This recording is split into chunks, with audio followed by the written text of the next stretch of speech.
This is a state penitentiary. Confined inside these walls are nearly 1,000 men who have been convicted of a wide variety of crimes.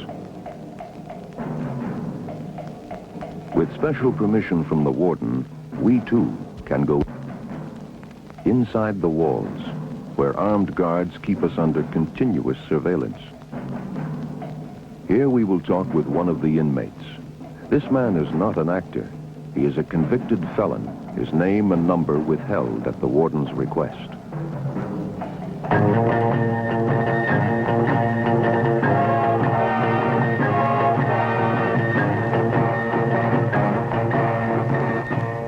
Prisoner, is it true that you've specialized in stealing from farmers? Why, yes, I have. What kinds of things have you stolen? Well, I've taken probably everything that they haven't nailed down. Some things they have, cattle, horses, tractors, implements, even stole some dogs. Dogs? Hurry up, we're going to be late. Aren't dogs supposed to be good protection against a thief? If he's a good dog, but most of your farmers really don't have any true breed dogs. What they have is a mongrel or something, and you're really not sure of the disposition of the dogs.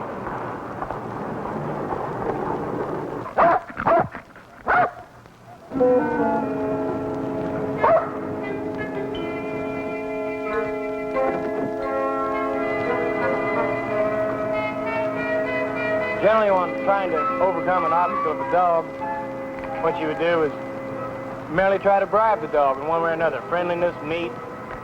I've known some to even poison dogs, some mace dogs, some use gas on it. It's not really too effective because, well, of course the dog can be stopped with mace, but it's what he does before he gets stopped. The dog's still going to make a sound. It's going to wake up the farmer. And I don't know why. It seems like farmers ought to sleep more, sound as hard as they're supposed to work. But for some reason or another, they don't. Is picking a lock a problem? Naturally, it's trouble to a novice burglar, but to an experienced burglar, it's no problem. He's got an education in picking locks. What is it you're looking for? Well, of course, different people have different ideas of what to look for and their different interests. But personally, I was interested in the things that bring me the best financial gain, and that's guns, sterling silver, silverware. Once in a while, you find some good old antiques that really are quite expensive. Occasionally, you'll find money, but not on too many occasions. But look for things of value. When I speak of value, I don't mean sheets and pillowcases and things of this nature. What I'm speaking of is something that has a set that is worth good money. Don't you fellas ever worry about getting caught or the consequences if you are caught? Well, not actually, because most of them, when they go and rob something, they're not really that concerned. They're going after something. They're breaking into a place or entering a place, and if a man's got a lock on his gun case, well, they're going to take it. But once they're in, it doesn't make that much difference. And I'd save on 99% of your farm burglaries. They don't think of the consequences that the crime is going to give them. No padlock is going to stop an experienced thief. It may stop the juvenile or the kids that do the gas stealing in the first place, but it just won't stop the experienced man.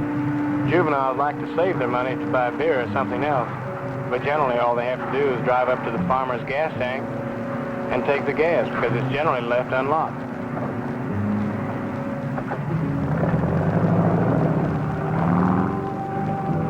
Why is it that you prefer to steal from farmers?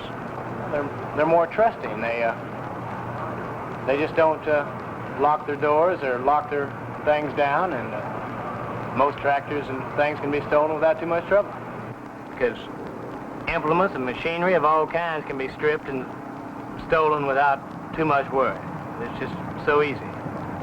However, he can prevent a lot of theft by simply keeping them out of the fields, take them into at least to his farmyard, where he's at, in a well-lighted farmyard. But this just isn't done.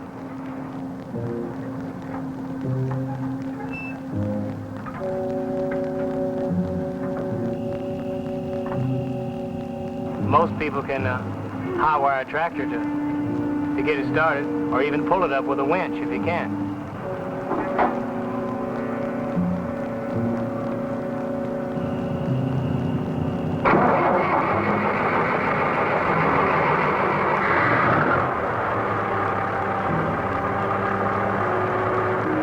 To steal the tractor, you need a covered truck with a canvas over the top of the truck and drive it to the truck.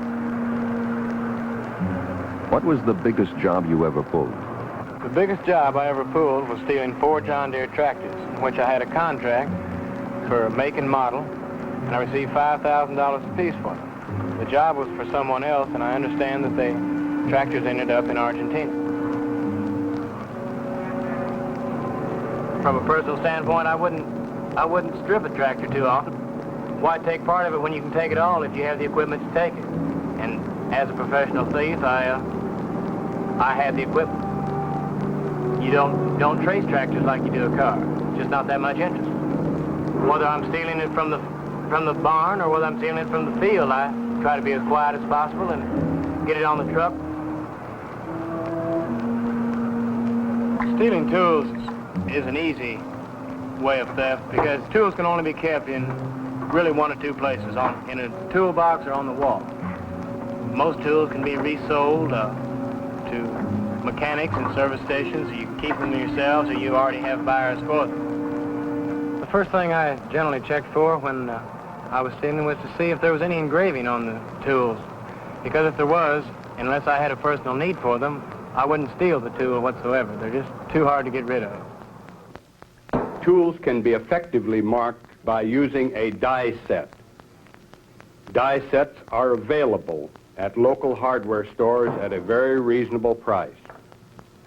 Here in the San Joaquin Valley, we recommend that farmers use the operation identification, which is sponsored by local insurance groups. The insurance group loans an engraving pencil to the user, and such articles as TVs, record players, stereos, and so forth are marked. Then a sticker is issued to the person who has joined Operation Identification. This sticker is placed near the door or on a window where it is readily seen. We're firmly convinced that engraving is a good idea. It's cutting down crime in this area and is helping us in the recovery of stolen property. Law enforcement officers in other parts of the country are also finding that property identification can be an effective deterrent to crime. Here in Saginaw County, Michigan, we have a program called Operation Identification. This program has been in effect for the past 2 years. During the year 1972, we've handled 276 break-and enterings. Of the 276, only 2 homes have been broken into that carried the decal Operation Identification. As a law enforcement officer, we are behind this program 100%. Here in the Gainesville area, we've been using the engraving pencil type of marking system for some time. However, we find it's not effective on heavy equipment such as tractors and mowing machines because it can be too easily sanded off or removed. So we at the Sheriff's Office have instituted what we call Operation Brand, so that numbers are stamped into the heavy equipment and are not easily removed and makes the property easy to identify at a later date. The key to Operation Brand is a posting of this decal so that thieves can see it. Sheriff Charles Dodge has some suggestions for people living in rural areas. Lighting your premises at night, and especially when you're gone, turn on your radio. Leave an occupied look around the house. Leave a car on the driveway or a truck. Bring your farm equipment in close to your house and put it in a shed if possible and lock it. Contact your neighbors and have them help you in preventing crime by reporting suspicious persons and actions around your premises. All these things will help in stamping out crime in rural areas. The convict was asked if, after his release, he might steal from farmers again. This is rather a touchy question, but to be absolutely honest, if he left himself open for it, yes.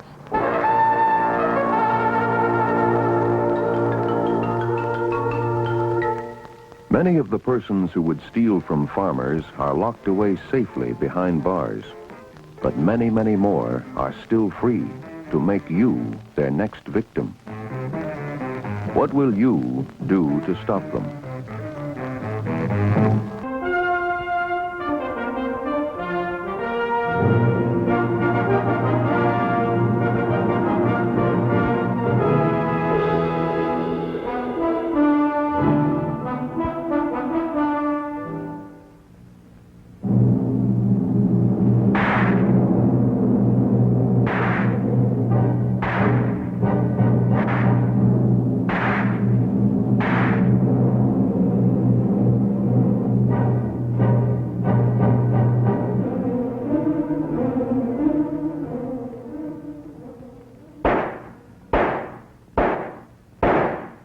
The revolver, its understanding and use, is absolutely essential in law enforcement.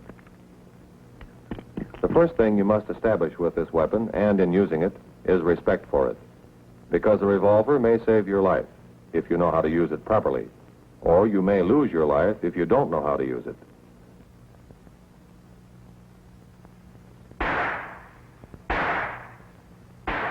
This is it, a .38 caliber revolver, a piece of steel and wood. One of the most important tools in your kit of law enforcement. One that, if misunderstood, can completely negate law enforcement theory and practice.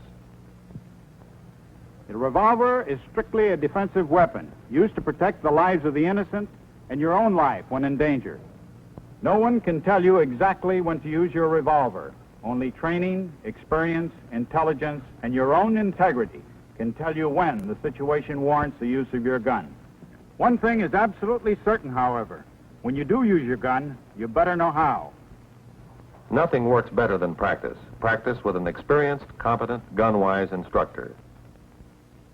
You may not have used his method on your target range, but this method may save your life.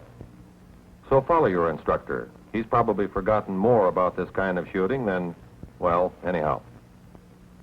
Maybe you've used handguns all your life, and maybe you haven't. Out here on our range, you start from scratch. You'll learn the right way, then practice each step exactly the same way every time, because that's what makes accuracy.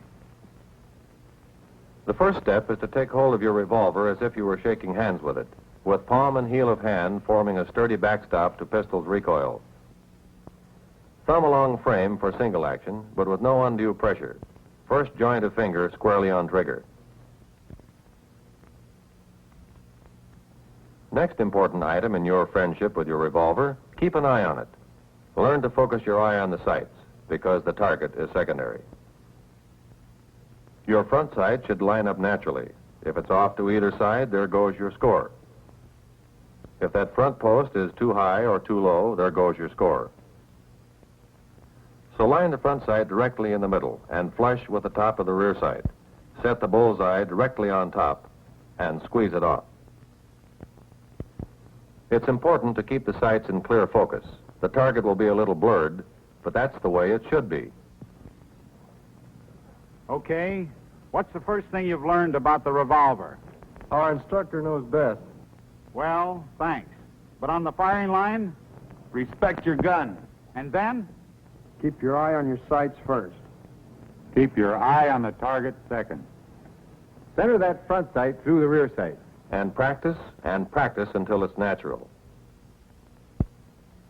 Next in importance to sighting is the trigger squeeze, and that's exactly what it is. A steady, even pressure. Not a pull or a jerk or a kind of a jab at it. In your job, a steady squeeze may be the difference between life and death. When sights are aligned, squeeze firmly, increasing pressure gradually with the trigger finger, not the whole hand.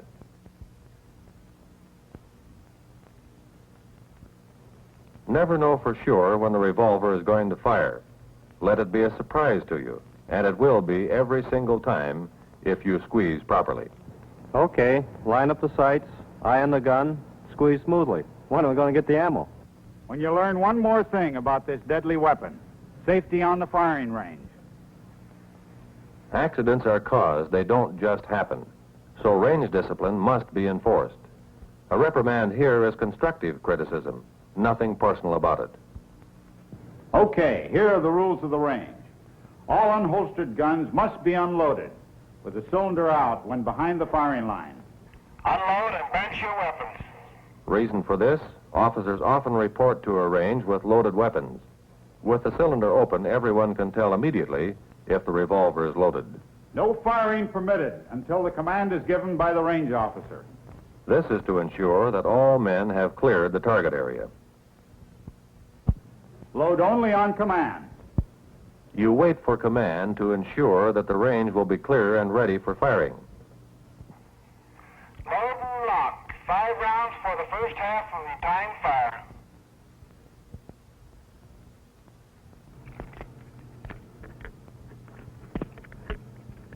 Always keep your muzzle pointed down range. In the event of an accidental discharge, which is possible, the bullet will go harmlessly into the target area. Fire only at assigned target. To ensure accurate scoring of each man's performance and to keep the angle of fire at 90 degrees, reducing the chance of ricochet.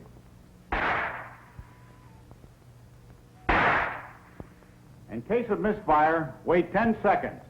Empty gun, check barrel for obstructions, and await orders.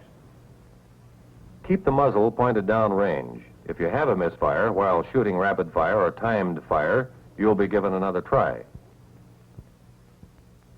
Be sure to remove the misfired shell from your gun and set the shell to one side. Then check the barrel. If the misfire was caused by having no powder in the cartridge, the primer may have fired with enough force to push the bullet into the barrel, and the next shot may cause the barrel to burst. Never talk to a shooter or distract his attention, unless you are the range officer or his coach. You may cause him to swing the muzzle, endangering men in the line. This is especially true of novices who tend to be nervous and uncertain. The shooter should be relaxed.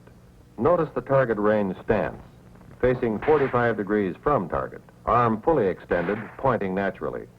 When firing is completed, unload your gun, lay it on the bench with the cylinder open, step back. You will never pick up a gun on the line while the men are down range.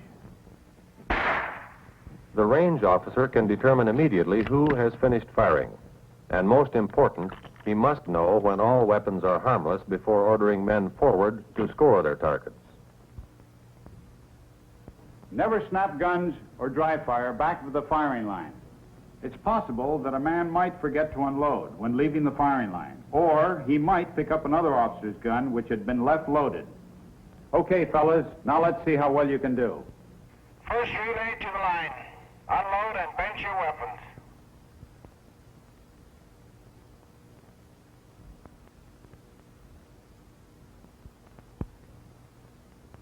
Load and lock, 5 rounds for the first half, slow fire.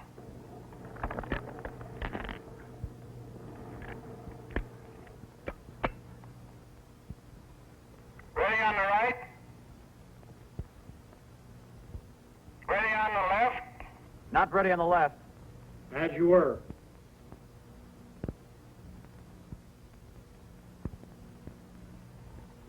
Ready on the left, ready on the firing line.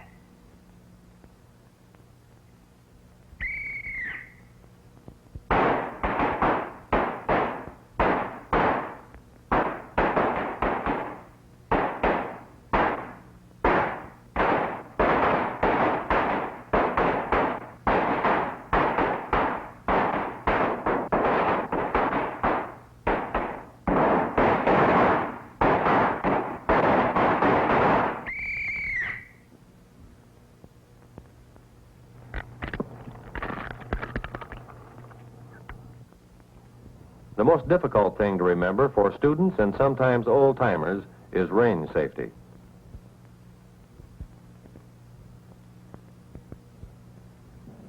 It's hard to believe how unthinking men can be with a lethal weapon in their hand, even when not firing under emotional stress.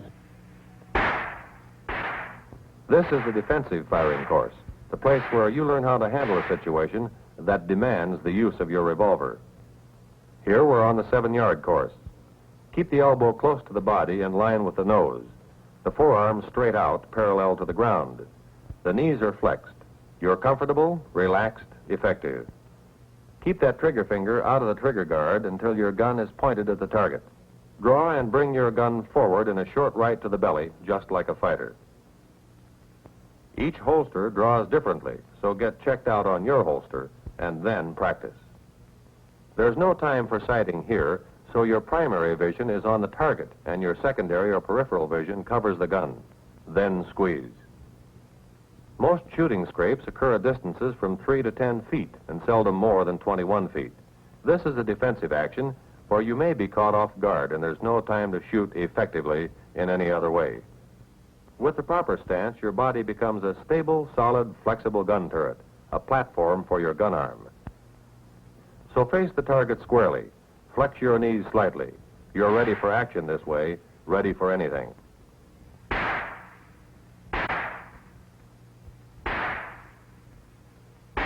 And just as important, your skill in reloading in an emergency may be the difference between life and death. Flip the cylinder open with the muzzle pointed down range. Put 2 fingertips through the frame, thumb on the cylinder in order to both hold and rotate it. Rotate it so you can load the top hole last and practice this over and over.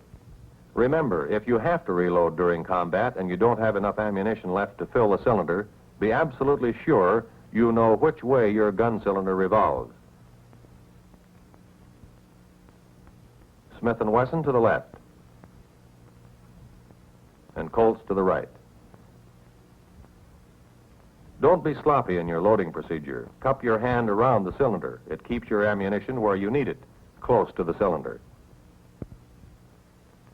One shell in the dirt or the grass can make all the difference in the world. This is all double action or continuous firing without cocking the hammer. Use a good firm grip, thumb down, lock wrist, trigger finger well on the trigger. All you have time for is a well-trained and practiced automatic reflex. From 15 yards on back, you are in a point shooting position. You sight your revolver directly on target, firing double action. Keep the thumb down, wrist locked.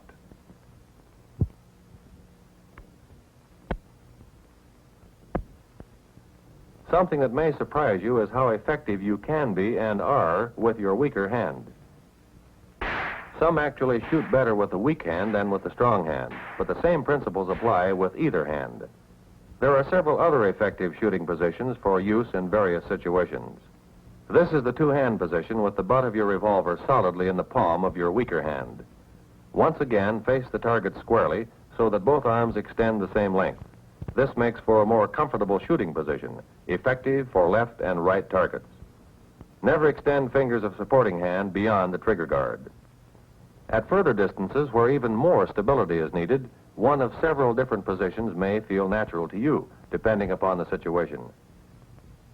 If you suddenly have to defend yourself, the kneeling position is fast, firm, and you make a smaller target.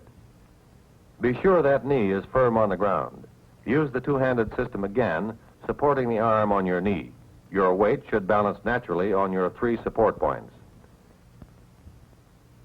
If you've been moving forward, go down on one knee, but don't bother to bring the leg up. With it straight out behind you, you'll be well balanced. And notice the difference in the target area you present. If there's enough time, you may be even more stable using the normal sitting position. Both knees are drawn up. Once again, you use the weak arm to support the gun, extended so it locks against the inside of your knee, not on top of the knee. All of these positions must be practiced over and over until they become a natural automatic reflex. Someplace along the line of training, you're sure to question the necessity for such arduous practice, drill, attention to small details, and hard work. Someplace along the line of duty, you'll be glad we insisted on it. Here's another excellent sitting position. Extend your left leg straight out in front of you. Bend your right knee and place your left hand behind you for body support. Extend your shooting arm so that it rests on the knee between the wrist and elbow. Do not rest the butt of your revolver on your kneecap. Now we'll move a little farther back to one more position, one which you might be glad to use from a defensive standpoint, the prone position. Drop flat on your belly, heels down and together. the butt of your revolver in the palm of your other hand, or, for more elevation, on your doubled-up fist. Do not rest the butt of your revolver on the ground. The recoil here can be rough. For maximum accuracy, the prone position is your best choice.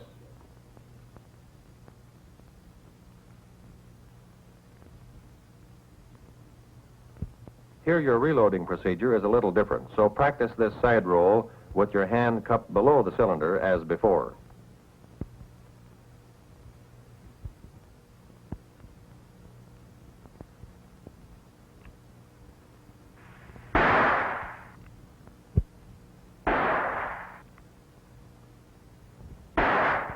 One more thing. Since law enforcement is a 24-hour job and you can't always pick your emergency at a time convenient to you, you must also learn the basics of night firing. Once again, you use the 7, 15, and 25-yard techniques. The real key here, however, is the use of the flashlight.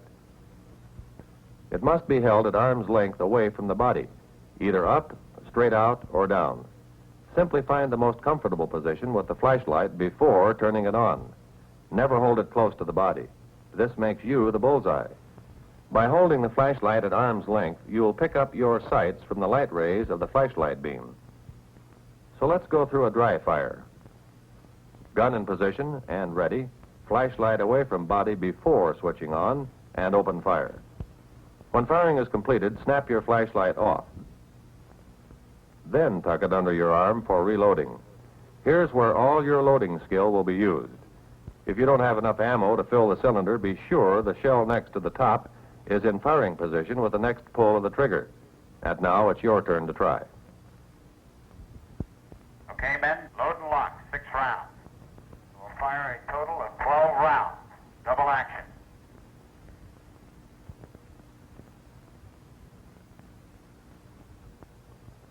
You will point your gun at your target. You will take As a your law flashlight. enforcement officer, you may have to use your revolver, but there's no place in responsible law enforcement for the man who fires first and thinks afterwards. Learning the use of your revolver and learning when to use it is imperative if you are to be a good law enforcement officer. Study these rules and practice, and you will become a credit to your law enforcement agency and to your community.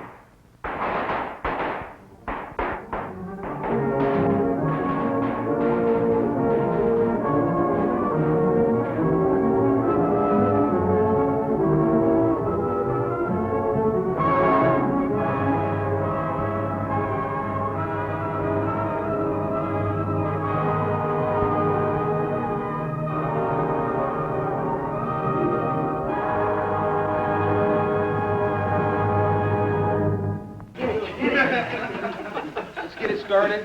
This will be your 4th and final lesson in the use of the baton. This one will cover positions and riot training with a baton. Before we start that, let's review what we've gone through, what we've had, and review the baton itself. This is the butt of the baton, the grommet, and the point. The one-handed grip grasps the baton across the grommet with the ring finger and the middle finger and the little finger. With the middle finger and the ring finger doing the gripping. The thumb and the forefinger don't grip, they merely balance the baton. Grasp it thusly. Lay the baton in the palm of your hand, palm up. Grasp the baton with the fingers and thumb of the off hand. Pull the baton into the port arms position. And from there, you can deliver a 4-stroke, a butt stroke, or a jab to the stomach. Now, first for review, the 3-count from the ring. This is the one that will be most common for you to use when you're interrogating someone on the street. You want to conserve your strength, use it only for the striking portion. Think ahead of time, know what you're going to do before you start. Don't have to stop in the middle and think, what comes now? George, let's come out here and be the suspect for a second or two, and we'll try it with you. Stick right over here. Okay, remember, balance, set yourself. When he becomes hostile, grasp the baton in the ring, throw up your hand, or yell to distract his attention. His eyes should be diverted to your hand because you're reaching towards him and towards his facial area with your hand. Step forward and thrust into the chest area. Don't strike above the chest area. If you hit him in the throat or the face, it's going to cause serious permanent damage.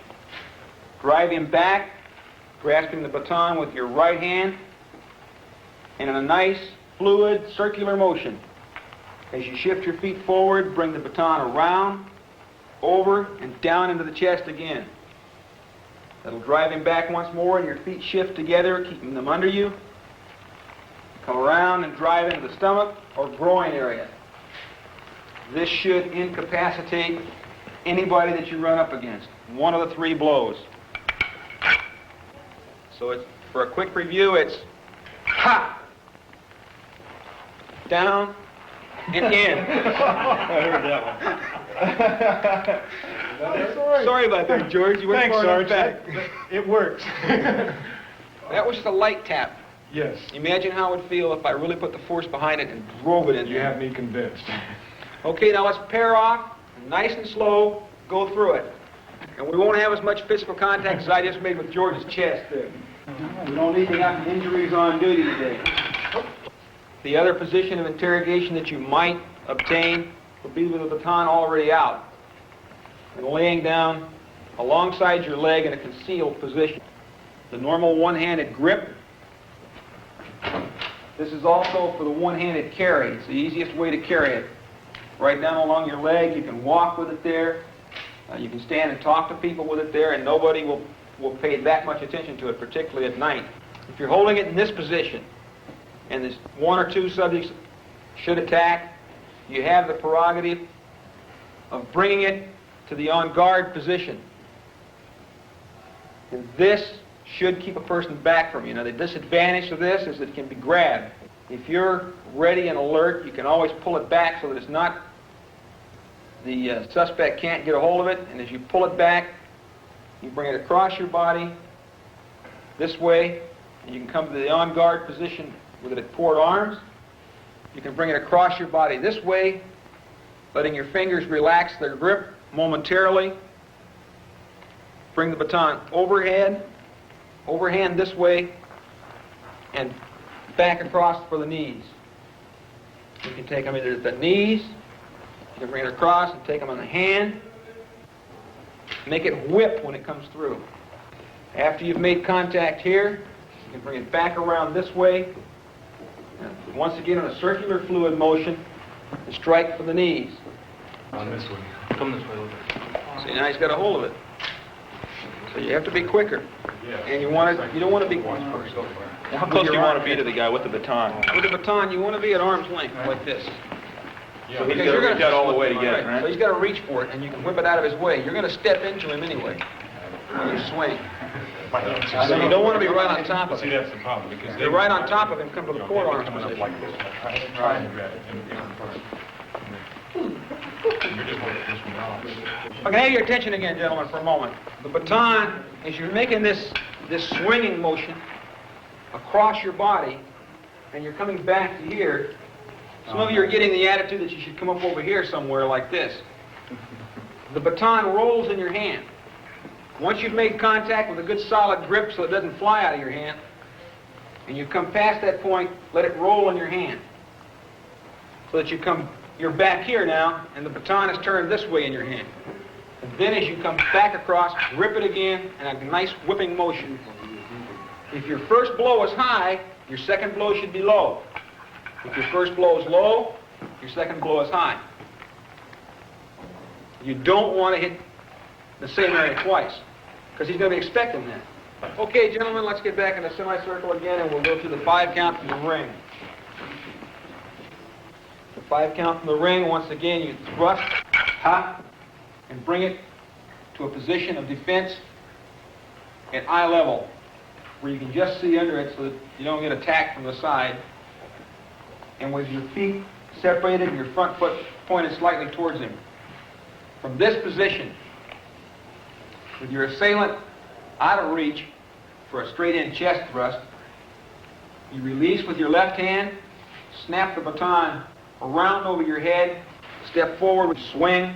The baton comes across the body once more in a fluid motion. And as you step forward again, you swing for the knees. Once you've made contact this way, assume your position of advantage or defense like this, and if necessary, you can deliver one more to the chest.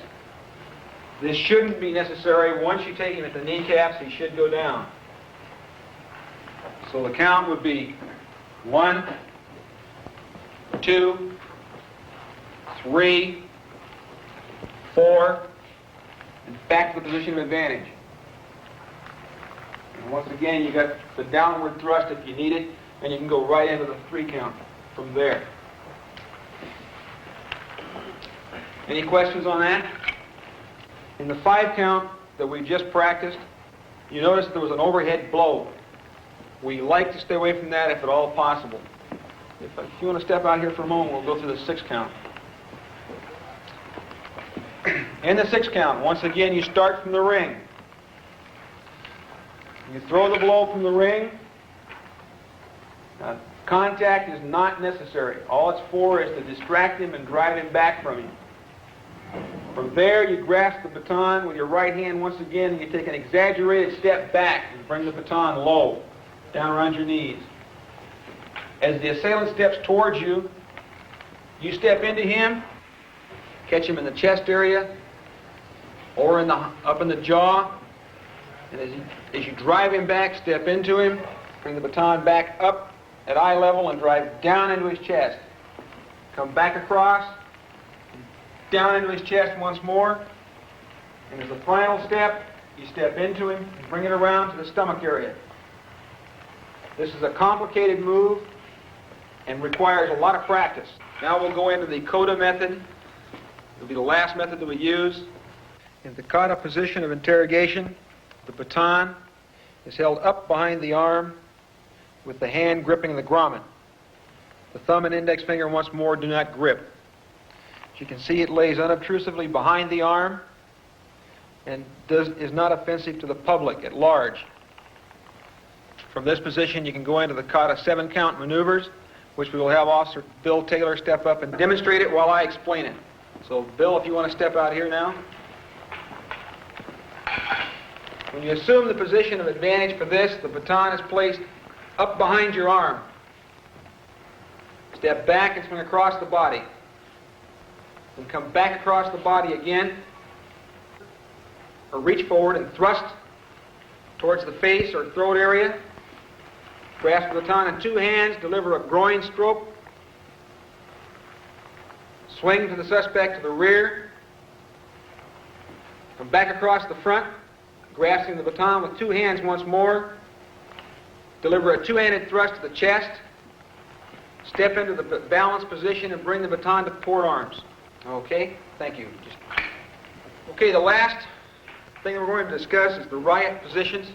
The new method that we're teaching now for riots is to assume the position of on guard as rapidly as possible in line so that you don't take too much of the flak and bottles before you move out. Once you've hit this position, the command to move out will be given. You should immediately charge the crowd. This should drive them back. As you're charging the crowd, you want to be yelling and screaming. Shock effect is what you're after. The crowd will run and leave. You probably won't make contact with anybody, but you won't get hit with a rock or a bottle, hopefully, either. Remember, you hit the position on the command to move out, you go.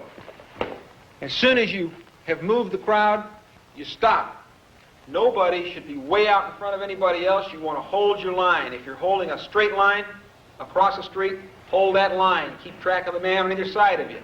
Okay, everybody form a line at the back of the room with your baton in the port arms position.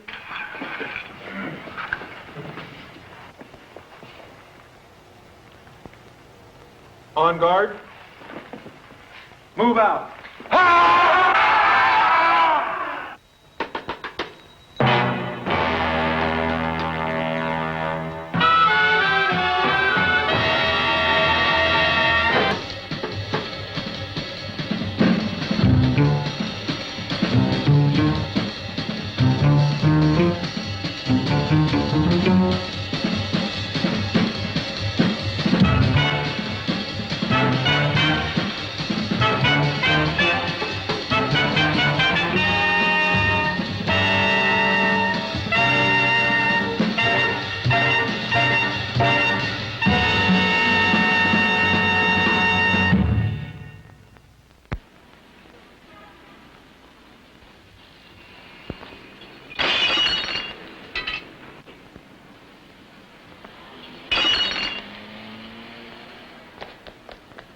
looting,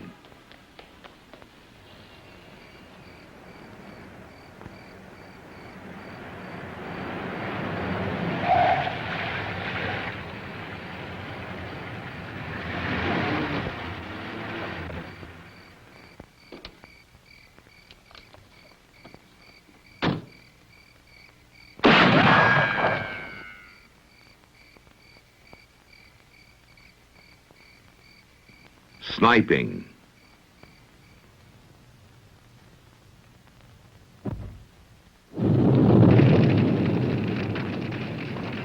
arson. Add an unruly mob, and you have all the elements of a riot. But what can be done to prevent this from happening in your community? The traditional responsibility of enforcement is to ensure the protection of the lives and property of the general public. The problems of civil disobedience require that officers charged with the responsibility of enforcing the law and keeping the peace during any such disturbance be thoroughly trained in the manner of handling these problems. From the time an officer joins the police service, he is trained to act as an individual.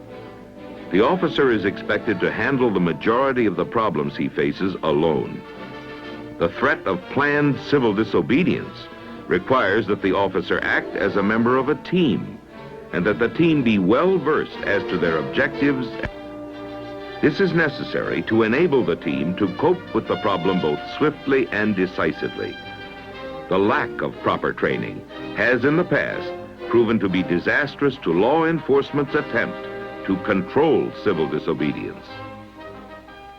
Discipline, planning, training. The police are not the only ones to use these techniques. In a small rented office or building, a cell meeting is taking place.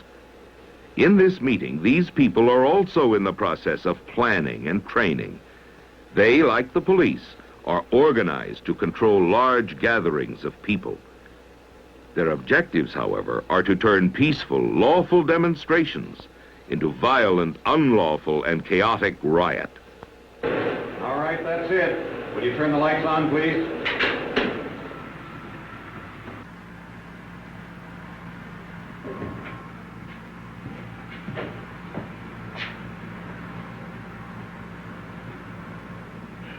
Fellow workers, as you well know, passive resistance has been relatively unsuccessful.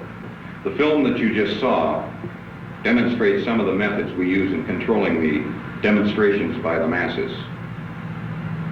Our organization has closed the Gandhi notebook of passive resistance and torn a page from Stalin's and Castro's. With the proper application of the techniques that you will be shown here today, we'll make this demonstration into the necessary catalyst which will force the establishment to bow to our demands.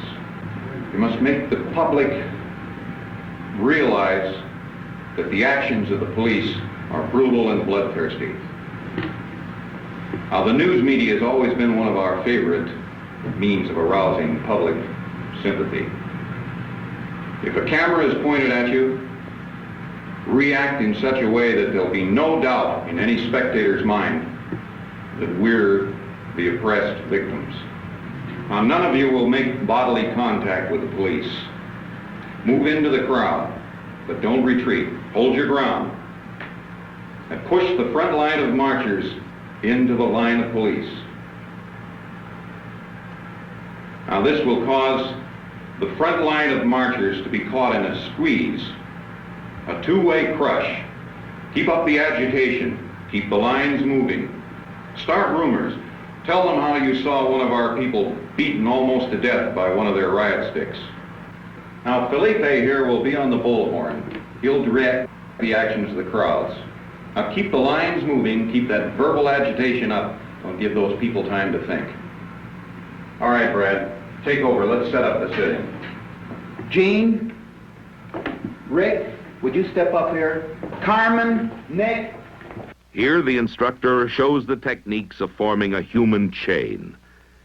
The individuals are taught that by sitting down and interlocking their arms, they can delay the efforts of police in clearing a street or doorway or in making arrests. The Special Enforcement Unit attends a briefing on today's events. Probably no single event of recent years has caught enforcement officers more off guard and less prepared than the problem of civil disobedience. The lieutenant points out that the demonstrators are well trained to provide the most effective public display using non-violent techniques. Officers who are not properly trained to cope with the situation are too often forced into openly clumsy and most often embarrassing action, which receives more than ample publicity. The sergeant reviews some of the formations and techniques that may be used effectively to control the crowd in the demonstration taking place today. Even a significantly small group of officers can prove effective in controlling a crowd and preventing riots if they are properly trained in the various formations to be utilized. This is the point man and a key member of the squad, since he is the first one seen by the demonstrators and should therefore be chosen from among the larger than average officers of the squad. The squad leader, usually a ranking officer, initially positions himself in front of the point man in order to effectively give the command for the squad to maneuver into formation. The remaining members of the squad are numbered for purposes of identification necessary for further maneuvers. The right diagonal formation is attained once the squad leader has given the command, by each member positioning himself one pace to the right and one pace to the rear of the man in front, using the point man as a reference. A small group of additional officers is necessary as a support group or arrest team. The squad wedge formation calls for the odd-numbered officers to form a diagonal to the left of the point man, while the even-numbered men form to the right. The squad leader remains to the rear of the point man in order to issue further commands. In this case, the support officers, or arrest team, are positioned in the center of the wedge. The squad line, or skirmish line formation, is attained by a movement of all even-numbered officers to the right of the point man and all odd-numbered officers to the left. The substitute officers may remain positioned to the rear or be added to the squad line if additional officers are needed.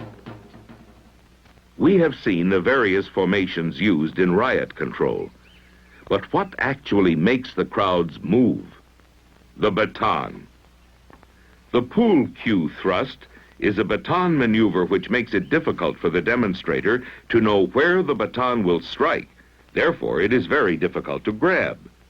This technique is the newest and most effective due to the speed with which it is done. The instructor shows that short, quick jabs to the solar plexus region are also very effective in getting people to move. This technique has proved to be very useful in many crowd-controlled situations. In the event the baton is grabbed by a member of the crowd, he can easily be thrown off balance to support officers in the rear. There are various methods of separating demonstrators who have sat down and locked arms to prevent arrest. Here the instructor shows a method of utilizing the baton for this purpose.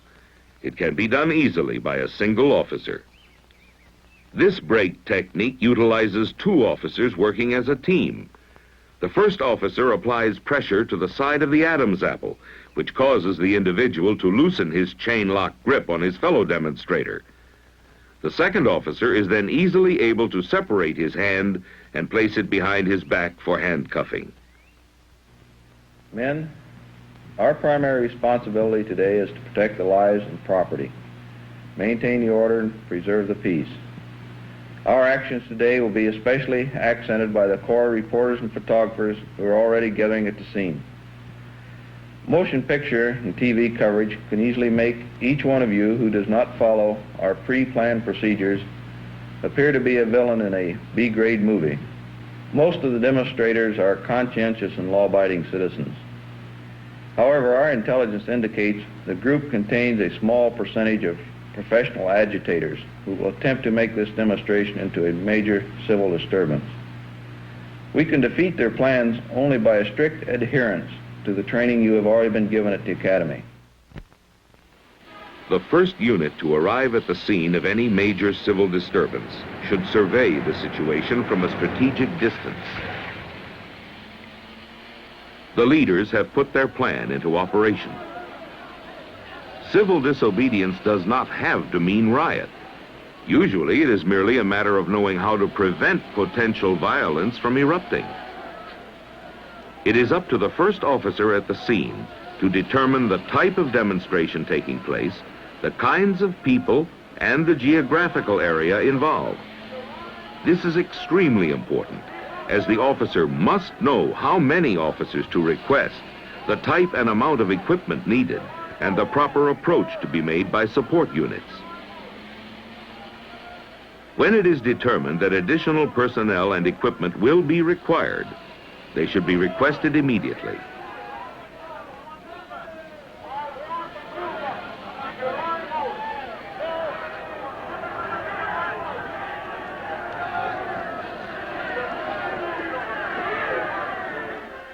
The support units, with the information supplied to them by the initial unit on the scene, are now ready for their part in the overall operation. Having been thoroughly briefed on the demonstration now taking place, and having been thoroughly trained in riot and crowd control techniques, these officers are prepared to act as an efficient team. They are confident of their ability and knowledge, individually and as a unit. The Special Enforcement Unit is aware that they must not go directly to the scene of the demonstration, but must take up positions out of sight of the crowd. This gives them a psychological advantage. The leaders of the demonstration, therefore, are not aware of the strength of the unit, and the element of surprise is with the police. The police equipment is also spared damage from bricks, bottles, and other missiles that may be thrown by the crowd.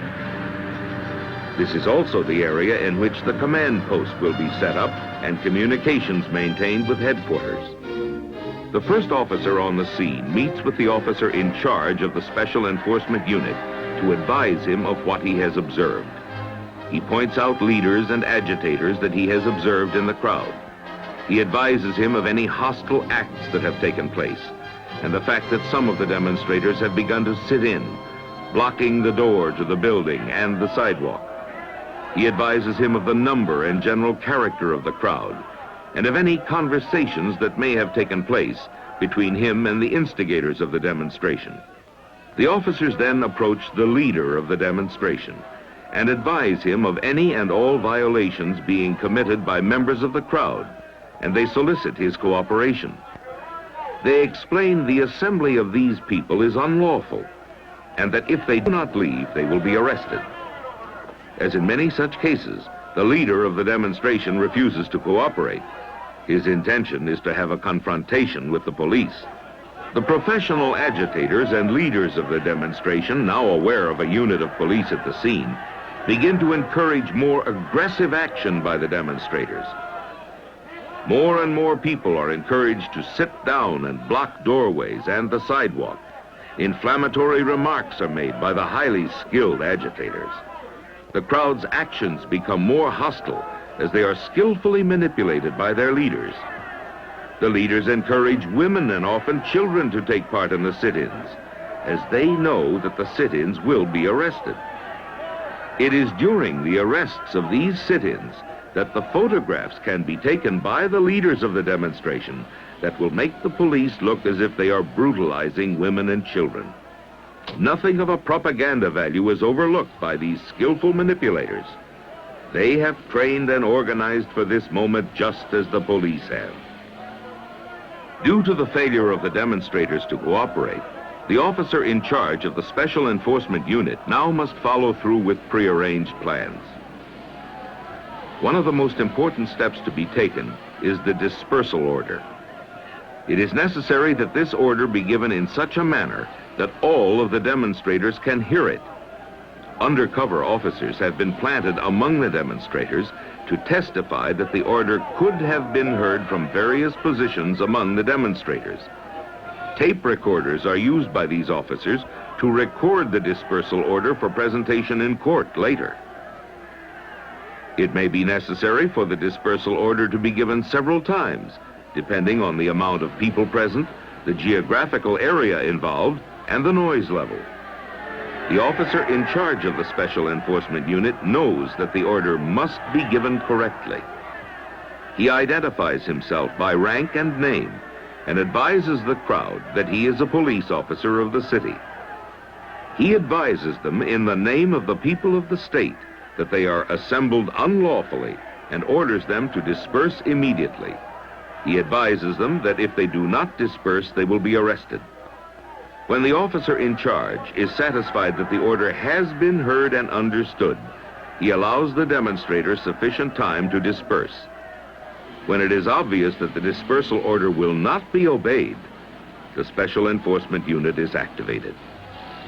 Officers of the Special Enforcement Unit are trained as a military team. Their appearance is of extreme importance. If they move as a disciplined, well-organized unit, it testifies to their efficiency. Bystanders and the press are made aware that the unit is well-trained and capable of performing their task. Their appearance alone may cause some of the less dedicated demonstrators to leave without direct confrontation with the police. In handling any civil disturbance, officers must carry batons. Even non-violent demonstrations can burst into a riot. Proper training, however, eliminates indiscriminate use of the baton. The mere presence of the baton in the hands of well-organized and well-trained personnel makes it a very effective psychological tool. The smart military manner and formations also lend to the psychological effectiveness of the unit. It reduces the possibility of panic among the demonstrators, but at the same time, it shows the crowd that they will be dealing with professionals, officers who know exactly what they are doing. When the unit is instructed to move to a certain crowd control formation, it does so quickly upon command. The command may be given verbally or by hand signal. In order to clear the sidewalk of demonstrators, the officer in charge of the Special Enforcement Unit has selected the left diagonal formation. At the command of the officer in charge of the unit, they begin to move forward. The officers move forward slowly and deliberately, using a drag step. This pace will be maintained unless otherwise instructed by the officer in charge. If the officers were to charge the crowd on a run or at a quick step, panic would surely result and many people could be injured. This slow, steady pace and the leaving of an exit makes it possible for the crowd to retreat and/or disperse. Upon contact with the crowd, the officers push the crowd to their left and to the rear, clearing the entire sidewalk as they advance.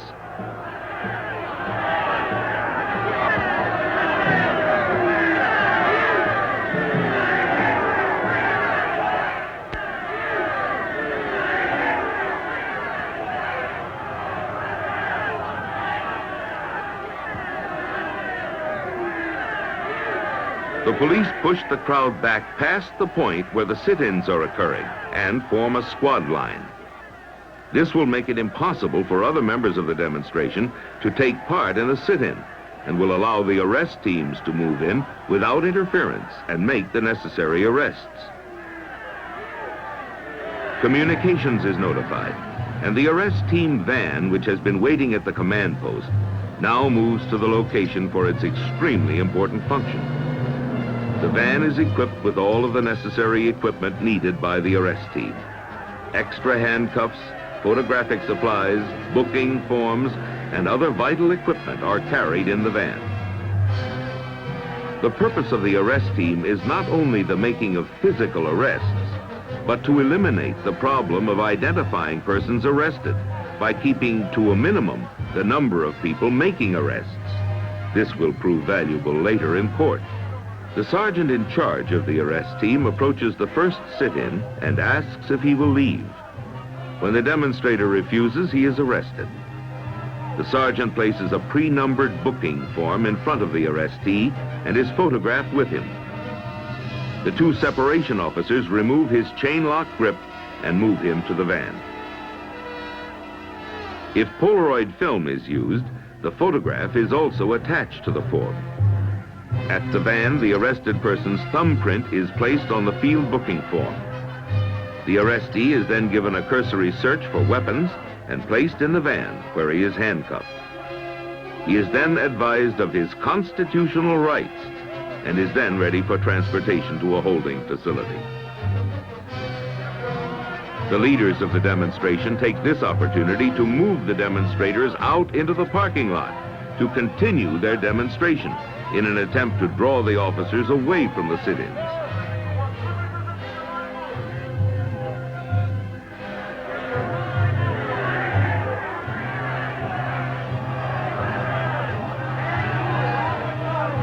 Along with a female member of the arrest team, the arrests continue, despite efforts of the demonstrators. This female demonstrator will be handled in the same manner as the previous person. The policewoman, however, will search her and confine her in the van. Having failed to draw the officers away from the sit-ins, the leaders of the demonstration resort to more drastic measures and order the demonstrators to charge the police lines.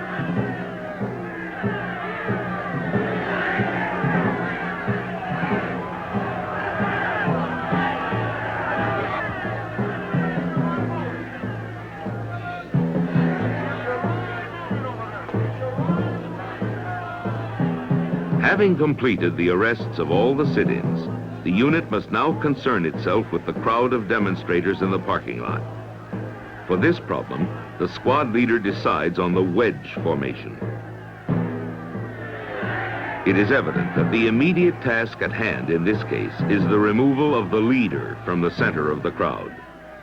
As the wedge of officers moves into the crowd, the leader is taken into custody and moved into the center of the wedge, where the arrest team can remove him to the booking vehicle. The squad now quickly changes their formation to that of skirmish line and begins moving the demonstrators away from the scene toward the established escape routes. The leader of the demonstration is removed to the arrest team van for transportation as the squad continues moving the crowd to the escape routes.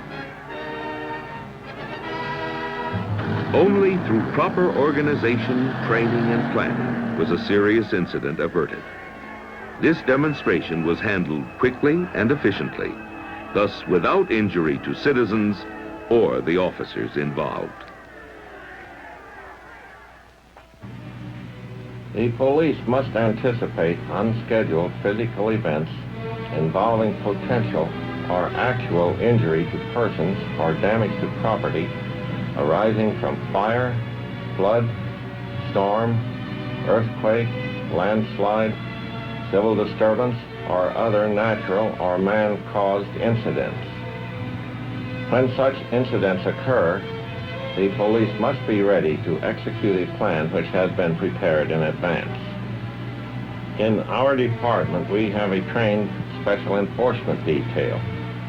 In the event of an unusual occurrence, those divisions within the department, which are not primarily line functions, are immediately mobilized into a uniformed unit trained in crowd and riot control.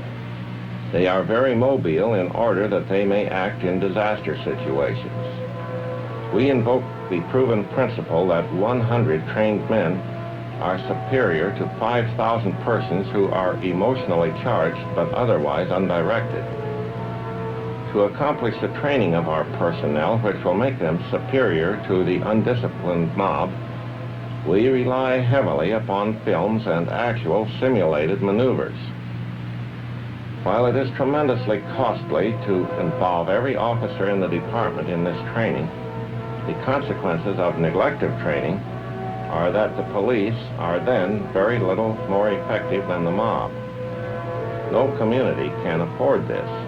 No department dares to be unprepared in the rapidly changing and often explosive atmosphere which exists in our cities today.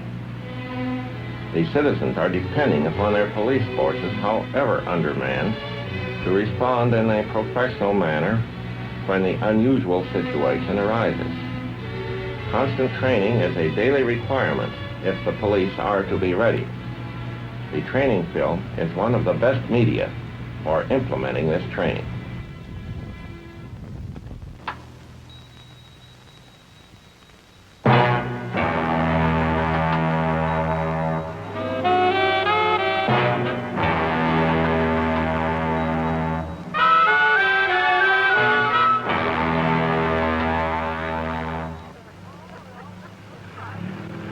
Sometimes it's a long haul from here to here in a hit-and-run investigation.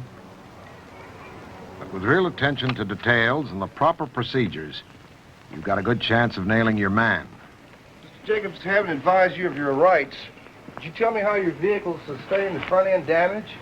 Oh, that's nothing. I was up in Utah last week and I hit a deer. What about the new headlight there on the right-hand side? Well, you don't think I'd want you guys to give me a ticket for driving around with one light, do you? I had to replace it. When did you have it replaced? Well, I had that replaced up in Utah. On my way back, like I said, I hit a deer, and I didn't want to get any tickets or anything, so I had a new headlight put in. That's all there is to it. Did you see what happened? Yeah, I was coming out of my house to pick up... The most immediate job of the investigation is to get the stories of eyewitnesses and their description of the hit-and-run driver and vehicle. He hit a guy right here in the crosswalk, and the body came over here, and he went down. I saw some water leaking out the radiator. He went down to the first corner here and made a right. Can you describe the van? It was about a white, 62 white van, I guess. Did you happen to get a look at the license plate? Yeah, I think they were 02, the first two numbers on the license plate. That's all I remember. Every eyewitness should be interviewed. Can you describe that van for me? Yeah, it was white. Officer, that van was gray. No, it was white. You're sure it was white? I'm sure. Excuse me, ma'am, I'll talk to you in just a moment. Would you mind stepping over here? It's usually best to separate witnesses in the first go-round, then bring them together later to discuss contradictions in their statements. In an argument, people often act more sure of something than they really are. Is there anything special about this van? Any special equipment on it? Yeah, it had a sticker in the back window with 3 A's. I think it's the Auto Club. Any detail, no matter how small, can help put the pieces together to eliminate hundreds of cars of the same general description.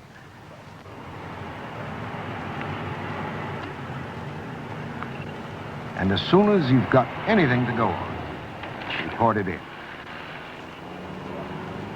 Choice 26, I have a description of suspect vehicle.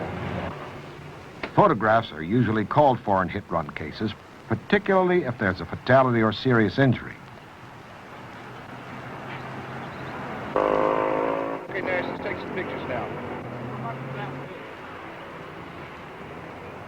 Physical evidence is next on the list. Find the headlight the pieces fit, and you found the hit-run car. Okay.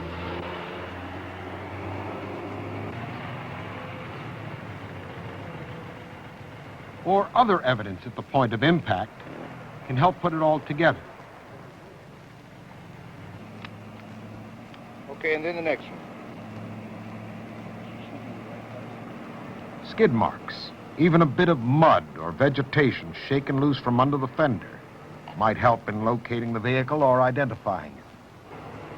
Okay, I did it.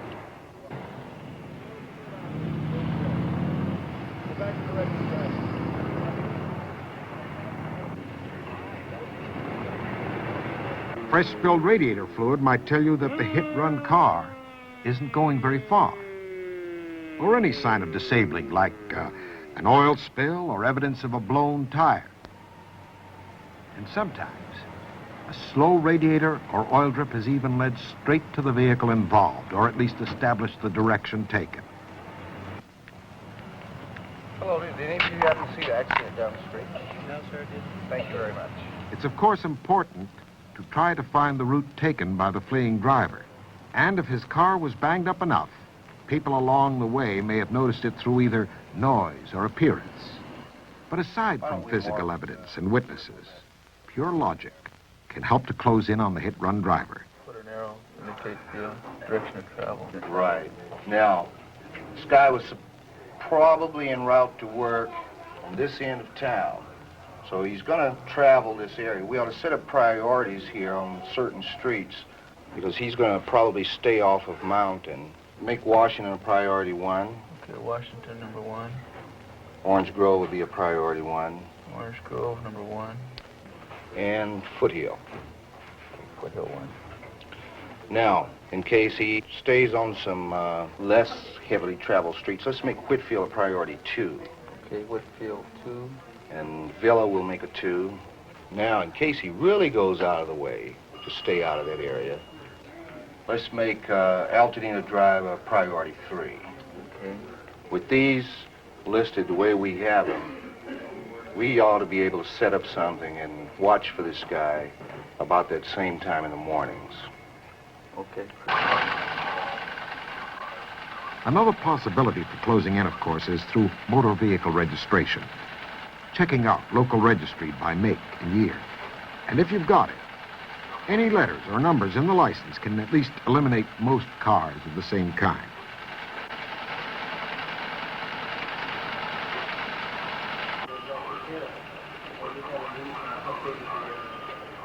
And your own department's crime reports can sometimes come up with some interesting information, too. Like a report of a vehicle stolen before the accident and reported after it, which could be an attempt at a cover-up. Same goes for accident reports that might be trying to explain how come the hit-run car got banged up and could be worth looking into, particularly if it fits any of the car description you may have succeeded in putting together. He must have died instantly, possibly from a massive internal hemorrhage. Then, with a fatality or a serious injury, there's some information to get from the victim. Doctor, is there anything to indicate from the maybe imprints on the body, if any, as to what type of vehicle or anything about the vehicle that struck him? Yes, it looks like the bruise that is found on the right side of the pelvic area is about 6 inches wide. And that could be from a bumper that could be from a commercial type vehicle. I see. And doctor, from your medical examination, could you determine whether this victim was in good health prior to his death? Yes, he was in good health before this accident happened. And the clothes of the victim can sometimes turn up some very helpful information from the crime lab. Thank you very much, doctor. Yeah, we'll send you the report as soon as my secretary is finished with it. All right.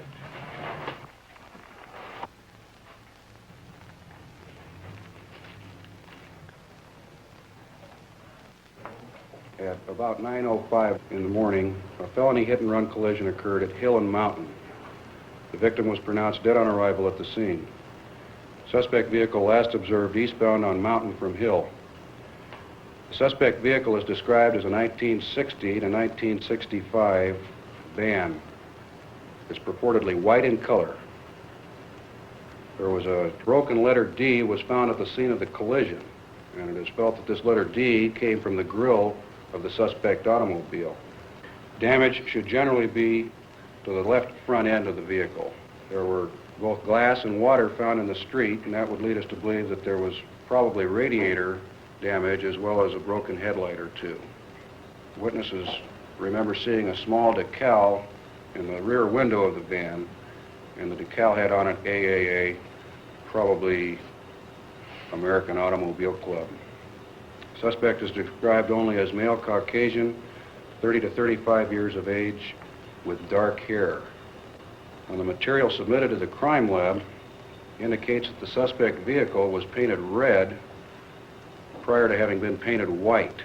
Investigating officers are requesting primary surveillance of Washington Boulevard, Orange Grove Boulevard, Foothill Boulevard for the suspect vehicle. I'm going to leave a stack of these wanted notices on the desk so that you can pick them up as you file out, and we've also mailed them out to the body and fender shops and some of the service stations. Where we had the man hit by the car, you remember that? Oh, yes. This is a brochure that we gave out. Did you get a copy of this? Yes, I have one of these. Have you seen anybody like this, or any car like this, really? No, we haven't. Nothing at all? Not yet. Okay, well, listen, if you get any information, will you be sure to give us a call? All right, we'll watch for it. Okay, thank you very much. All right. Yes. Hi, did you call about our bulletin there that we sent out in regards to the hit-and-run vehicle? Yes, I did. I see. Did you get a description of this car or anything like that? Yes, I did. Oh, I got beautiful. written down here just a Oh, moment. good. You took time to write it down. That's... Yes, It's a white van, and I have a license number here. Here, you can go ahead and take it. It's A piece of valuable evidence for court if the citizen and you initial it and date it. Yes, it's a white Ford van. Mr. Jacobs, can you account for the whereabouts of this vehicle and yourself in the morning of May 12th, approximately 9 a.m.? Well, I don't think I want to answer any more questions at this time. I think I'll just hold off. Then I'll have to place you under arrest for investigation of felony hit and run. Take your hands out of your pocket, Mr. Jacobs. Hey, is all this necessary? I got a wife and kid inside. I don't want them to see this. Well, this is... Well, hey, I'll walk out like a gentleman. You don't have to put the... Yes, it's a long trail sometimes, hit and run investigation, but there often is a trail. And if you stay on it with the right procedures and logic, the chances are it will wind up in an unhappy ending for the hit-run driver.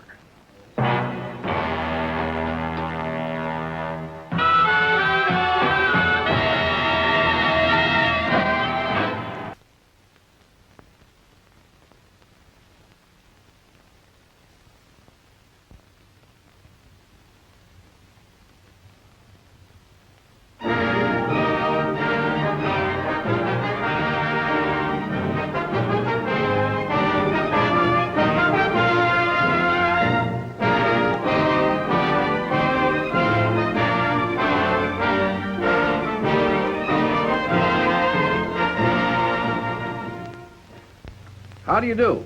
I'm Sergeant O'Hara, instructor at the Police Institute. Lately, in one of my classes, we've been discussing how to question drivers and witnesses in accident cases.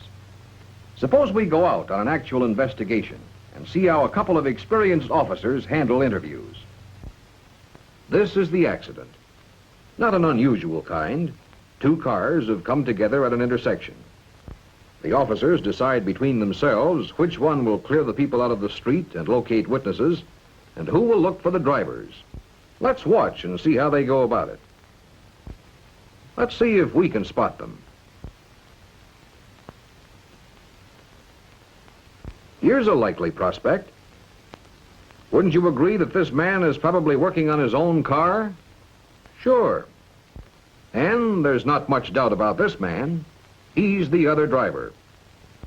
Obviously, that officer didn't have any more trouble locating the drivers than we did. But his partner isn't going to have it so easy locating witnesses. That is, witnesses who can and will tell what really happened. Let's see what kinds of so-called witnesses he encounters. The officer has a right to question the witness, and the witness has a legal duty to answer. But the officer has no power to compel him to do so. A witness may be subpoenaed into court and required to tell what he knows, or be punished for contempt. This fellow must be what is known as a reluctant witness.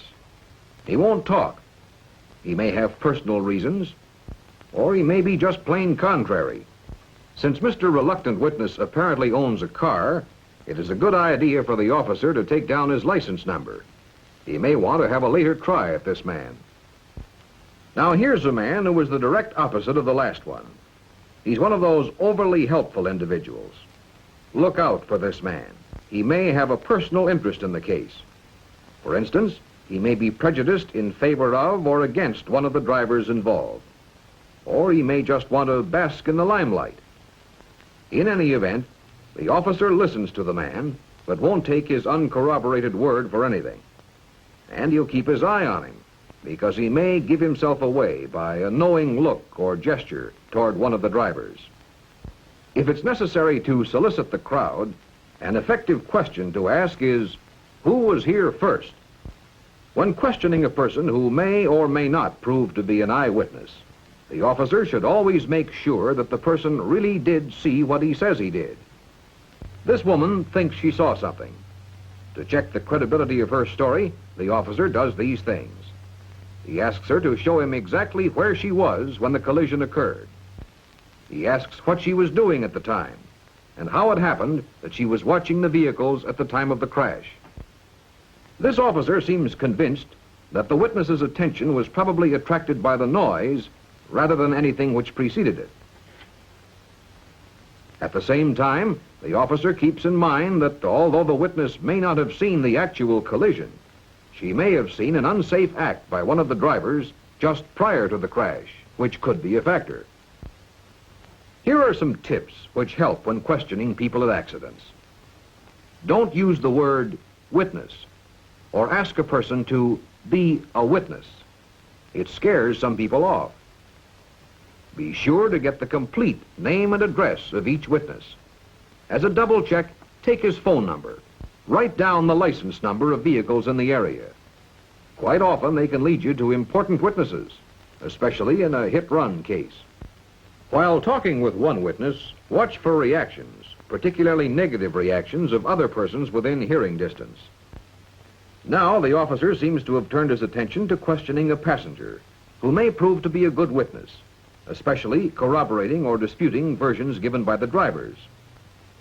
Even though the passenger is likely to be biased in favor of the driver of the car in which she was riding, the investigating officer knows that it is essential to get the passenger's name and address, where she sat in which vehicle, her relationship to the driver, and if not related, the reason she happened to be in the car. He makes sure that the drivers and passengers at first are questioned separately. But let us get back to the other officer. Remember, he located both drivers before attempting to question either. The officer's first question to each driver is a polite, "May I see your driver license certificate?" Incidentally, by temporarily retaining the certificate, the officer has eliminated the possibility of either driver pulling a disappearing act. Drivers have been known to do this. The officer has asked whether either driver is injured, and he looks carefully for indications of emotional stress, intoxication, and shock. A word of warning: don't be gullible. Don't accept without verification the word of a person that he was a driver. He may have been a passenger who was protecting an unfit or intoxicated or unlicensed driver. Check with the other driver and witnesses to be sure. This officer, being experienced in dealing with drivers in accident cases, talks to the drivers separately.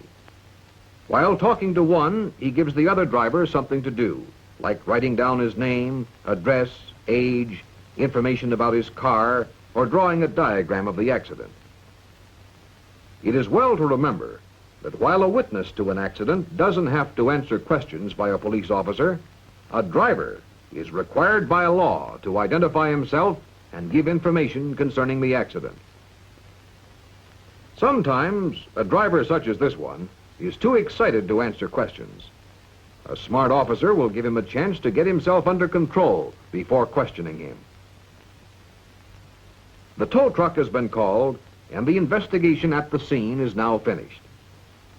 Let's follow the officers into the station, and perhaps we can ask them a few questions.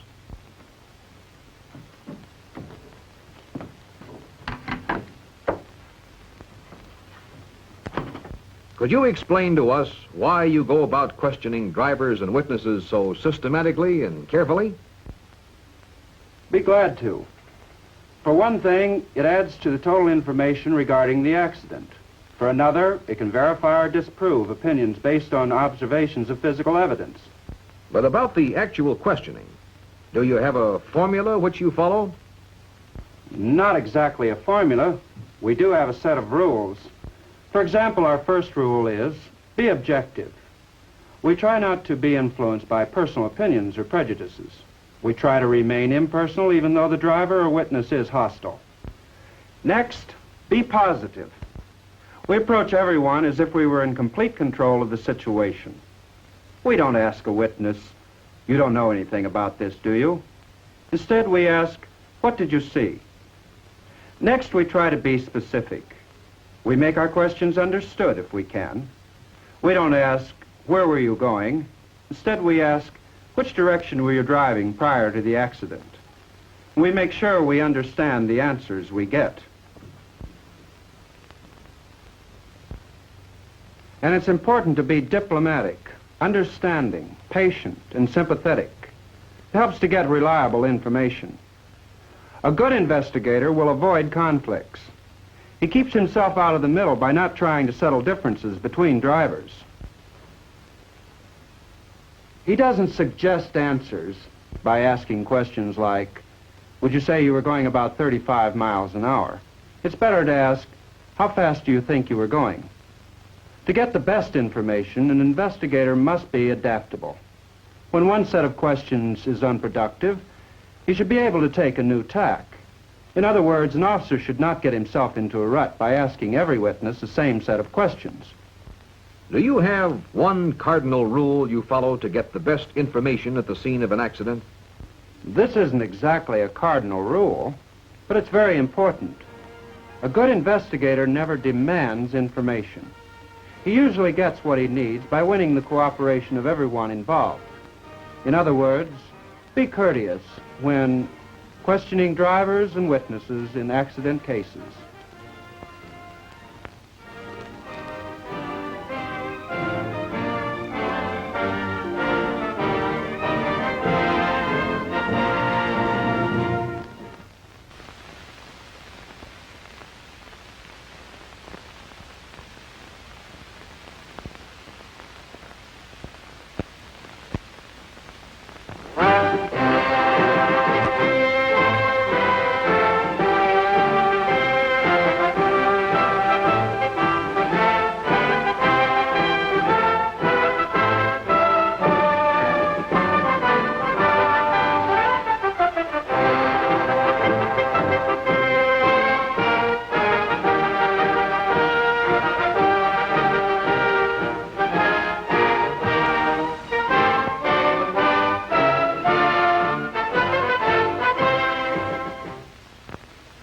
When you're directing traffic, your job is to tell people how, when, and where they may move or must move in vehicles and on foot, and when they must stop where they are.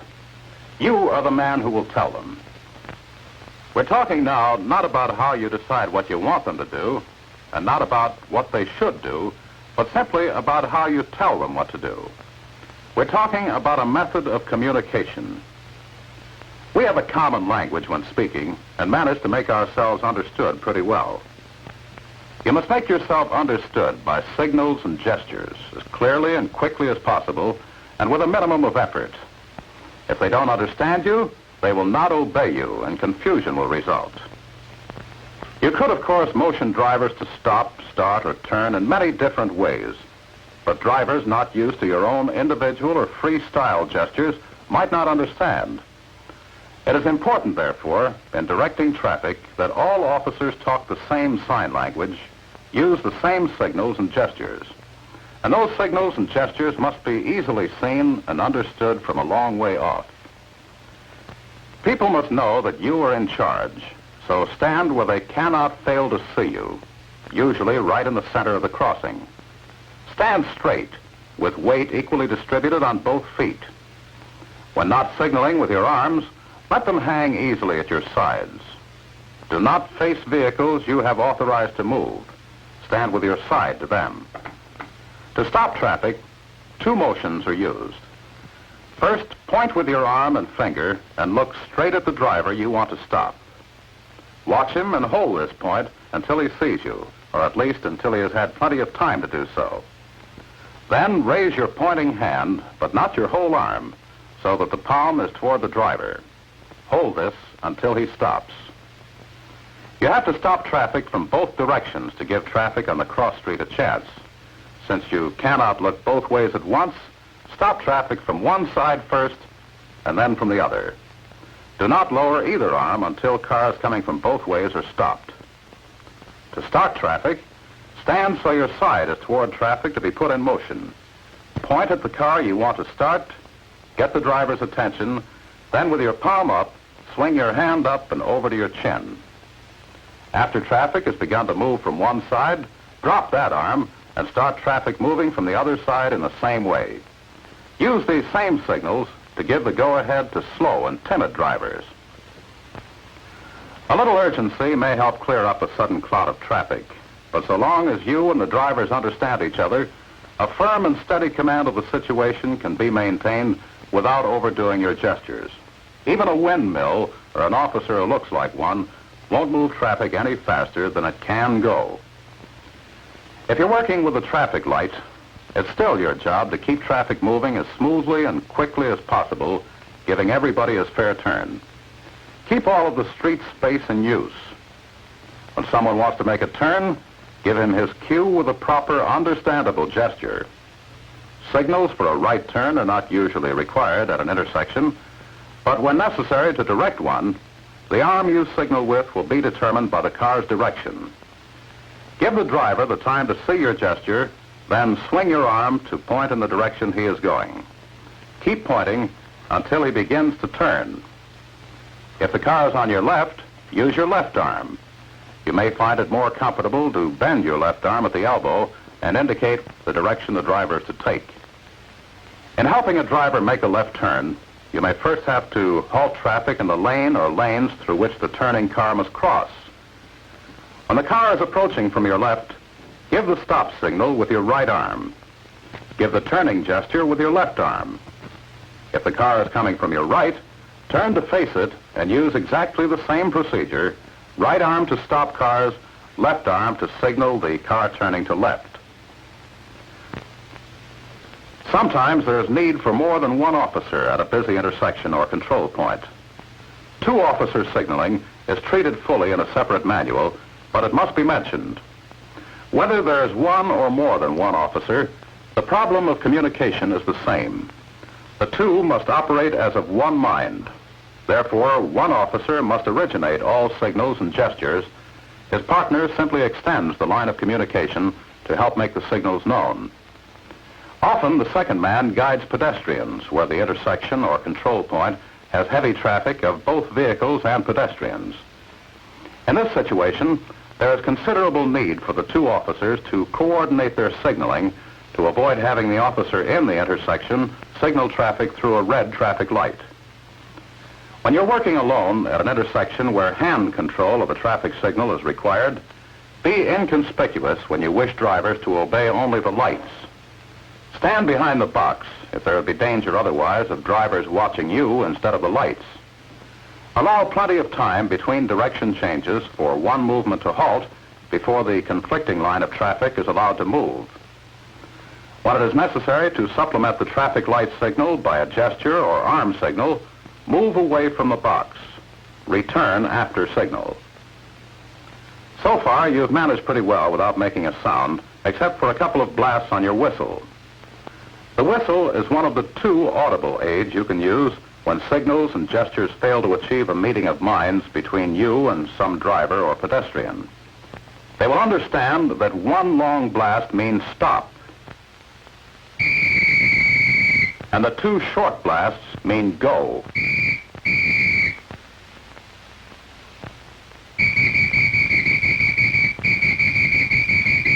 And everybody knows now that somebody did something wrong or didn't do what he was supposed to. To the person who did or did not, it's like the voice of conscience. It's good manners and good judgment to use your whistle with discretion. However, whistle signals should always be sharp, incisive, attention-demanding signals. Even when pedestrians only are on the move, the motorists need reminding that you are permitting pedestrians only.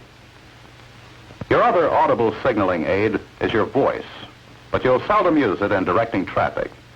Arm gestures and the whistle are usually sufficient. If you speak loud enough to be heard, a driver may think you're yelling at him. Don't shout. He may think you're mad at him. Occasionally, a driver or pedestrian will not understand your arm signals. When this happens, move reasonably close and politely and briefly explain your command. Always address such persons as sir, madam, or miss with genuine courtesy. Hold your temper. Although it may be the 43rd time someone has made the same mistake today, it's likely this person's first. The other 42 were somebody else, and number 44 will be right along. When you're directing traffic in bad weather or at night, people are having a hard enough time to see where they're going. So they'll have even more trouble to see you and what you want them to do. If there's a spot or floodlight, that's fine, so long as you stay in the illuminated area. In the dark or in bad light, an illuminated baton is a great help. All signals with the illuminated baton should be made slowly enough so that the moving light does not become a blur of moving light. To stop a vehicle, face the moving line of traffic, standing a little aside from its direct path. Hold the baton in your right hand in a vertical position and wigwag in an arc of about 45 degrees. To start traffic, give the go signal as usual. Turn your body parallel to the traffic that is to move and gesture with your arm in the usual way. The signal should be exaggerated and repeated. When executed properly, the signal will also mean stop to cross traffic. To permit a left turn, stop opposing through traffic, then swing the baton in an arc toward the direction of the left turn movement, exaggerating your movements with the baton. Repeat when necessary. Turn off the baton light when not making signals. In an emergency, a flashlight can be used to halt traffic, although it's a poor substitute for a baton. To halt traffic with a flashlight, slowly swing the light at arm's length across the path of the approaching car. The flashlight beam becomes an elongated spot of moving light on the pavement and is readily seen by the motorist. After the motorist has stopped, give arm signals in the light of his headlamps. Yes, there is a common language of signals and gestures. Their sole purpose is to communicate commands to the driver immediately and with no chance of misunderstanding. Whether the officer is you or one of 1,000 others, the signals and gestures must be the same so that understanding can be universal.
Pasadena Police Department. Doherty, may I help you? Yes, it is. May I help you? All right, ma'am. I'll have somebody up there right away.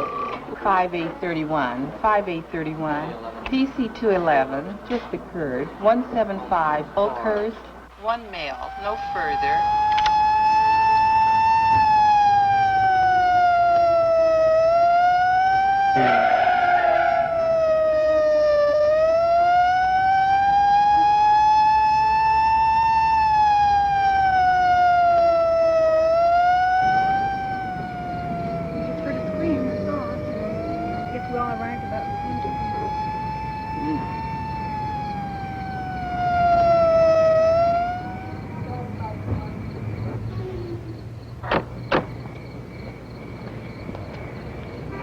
Incidents like this are commonplace. Did you see what happened? Just saw her laying here. Okay. How about you? Did you hear anything? Yes, I did. Well, first I heard a scream. Crime on the streets has become a fact of life.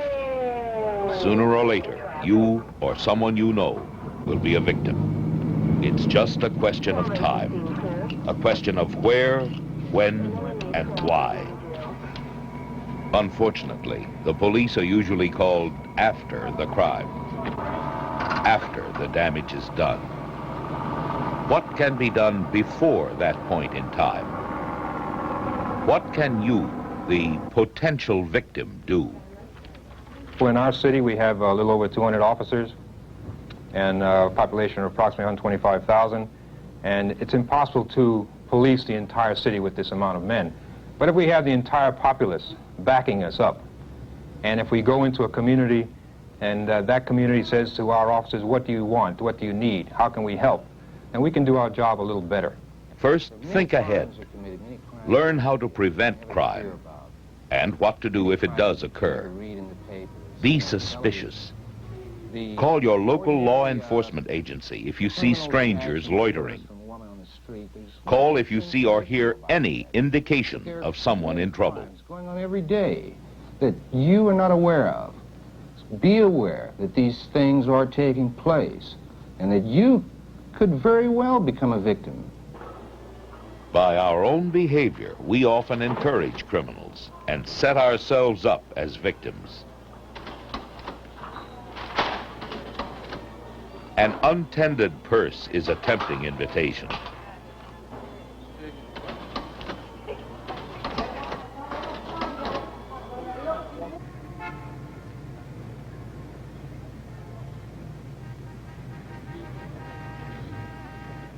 Easy access to valuables attracts thieves. Hey!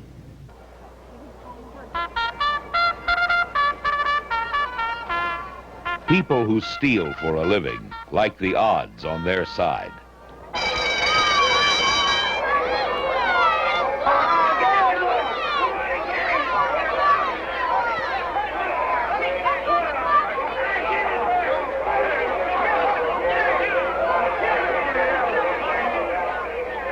They're always looking for the easy mark.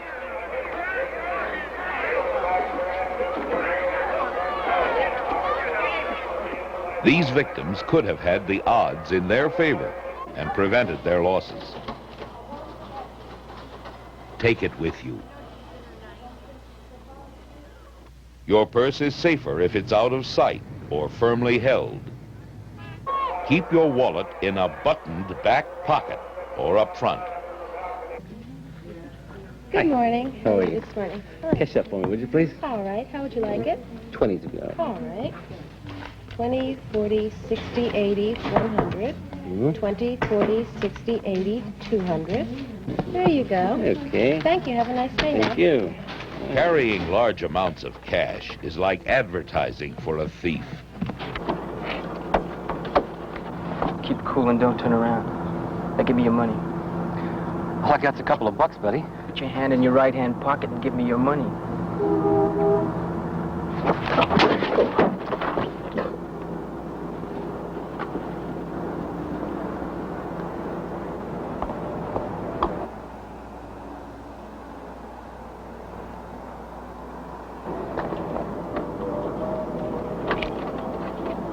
Keep cool and don't turn around. Now give me your money. All I got's a couple of bucks, buddy. Put your hand in your right-hand pocket and give me your money. If you do find yourself in a situation like this, give the thief what he wants. Don't jeopardize your safety for your money. I count to 50 before you turn around. Count. 1, 2.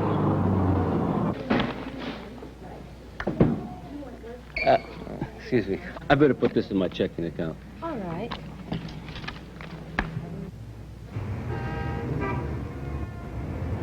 Keeping your car locked while driving will prevent this frequent type of crime. Stop him! He's got my purse!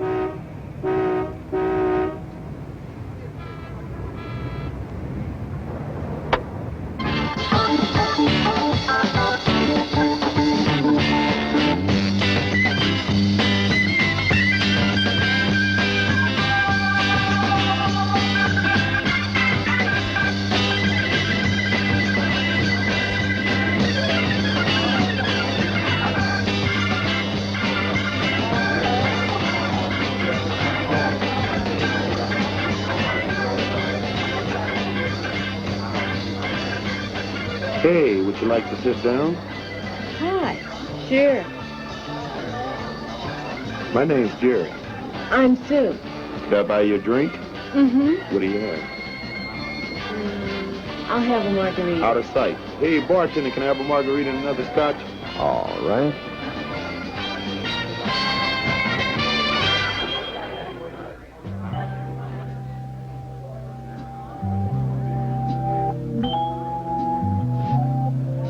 Hey, could I have a dance? Uh-huh. Okay.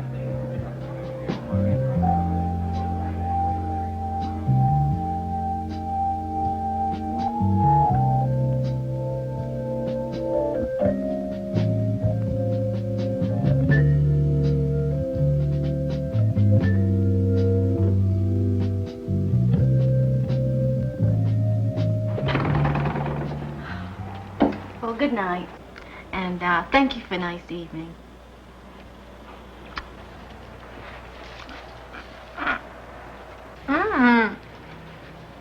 Please. Come on, lady, don't play games with me. Will you stop it? Leave me alone. Oh, you want to play hard to get, huh? Okay. Okay. After you were both inside, tell me what happened. He slammed the door, and then he slapped me around, and he just started hitting me. We all need friends, but don't be foolish. Exchange phone numbers, not addresses. Arrange your next meeting in a safe public place. Hit me and I fell on the floor.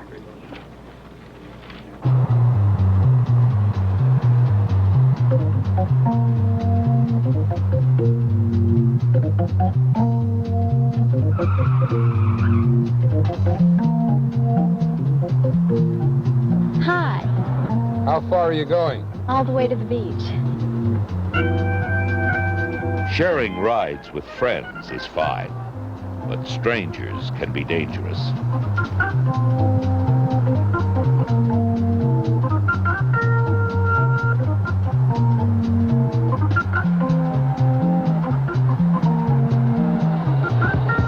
I turned at the next corner. I'll let you off here. I'll tell you when to turn, pal. Just keep driving. Oh, wow. Hey, you gotta be kidding, kid. Just try me, buddy, and you're dead.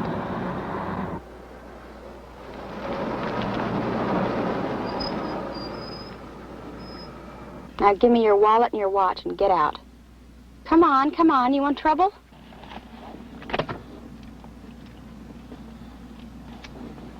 All right, out.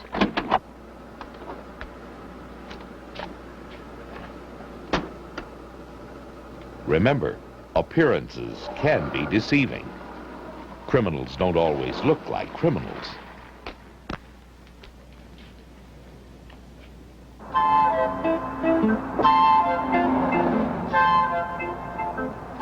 For the driver or the hitchhiker, a lift can be the beginning of a nightmare. Let's go. Hi. Come on in. How far are you going? All the way to the city. Oh, that's great.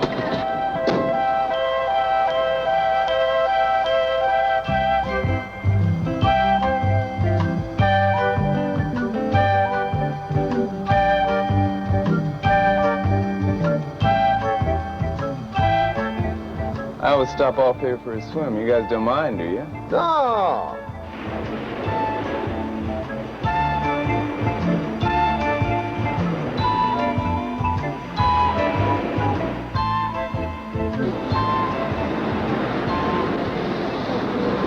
Let's go swimming. What? What's with you? Buddy, you gotta share things. Take it easy. Take it easy.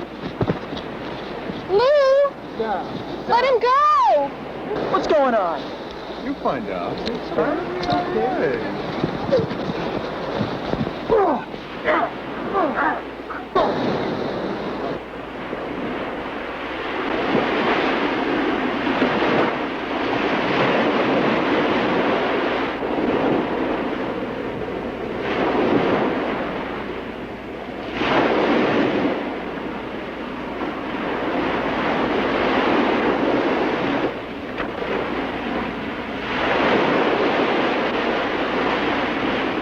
People today have good cause to be frightened, but guns are rarely the answer. Yeah, sir, this is 38 Police Special. Many people who do buy guns never really learn how to handle them. Thank you. You mustn't ever point a weapon. Oh, I'm sorry. I'm sorry. If you're going to point it, you have to point it down at the floor or at the ceiling. Right, I'm sorry. And it's a good idea to check it out. And how do you do that? How did you do it? Push in here and push out there. I see. All right? All right, always.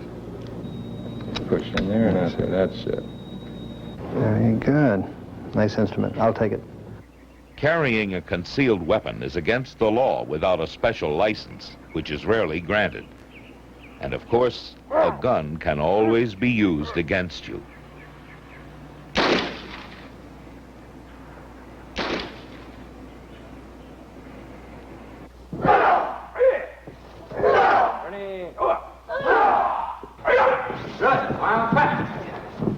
The thing is, again, is that the more you train, the more proficient you are to be able to handle certain situations on the street. But that does not mean that every situation you're going to be able to handle yourself. But you have a better chance at it. Every lesson you take gives you a better chance of handling a situation on the street. And believe me, it's a necessity nowadays to have a means of self-defense.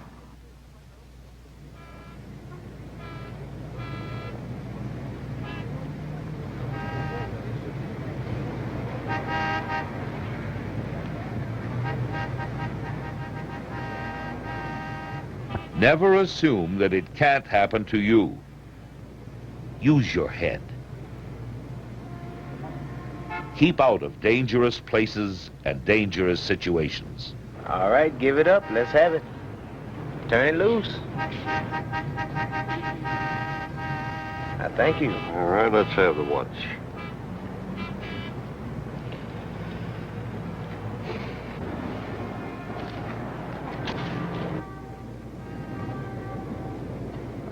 Chuck, what would you do if you were surrounded by, say, 6 or 8 guys, and they said, give us your money or else? Well, I give my money, and if that's not enough, I'll write them a check. You can help prevent crime. Get to know your neighbors. Involve yourself with community action groups. Meet the people who police your area. That's it. Step on through. Shoot that right hand there. Now the left hand. Right hand. Self-defense instruction can be useful, but experts try to avoid danger.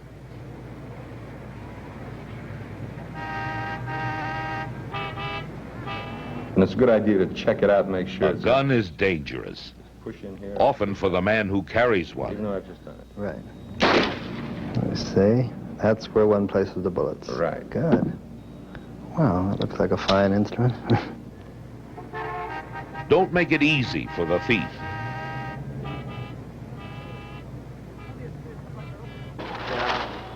Keep your money and valuables out of easy reach. 80, 100, 20. Don't carry large sums of money. But if you do, don't try to protect your money with your life. Excuse me, I better put this in my checking account.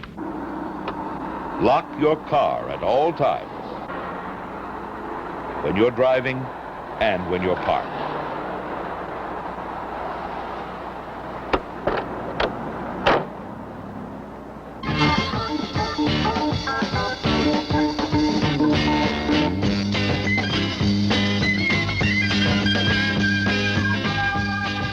Be cautious with new friends.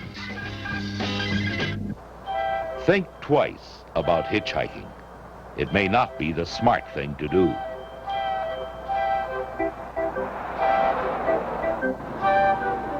Remember, a criminal may not look like a criminal.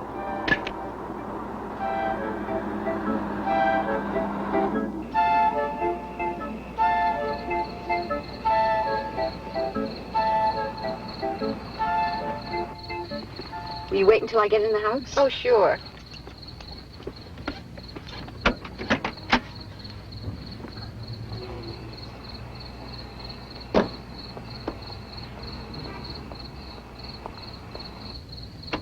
Prevent crime. Always be aware of its potential presence. Learn what to do about it and how to avoid it. You don't have to be a victim.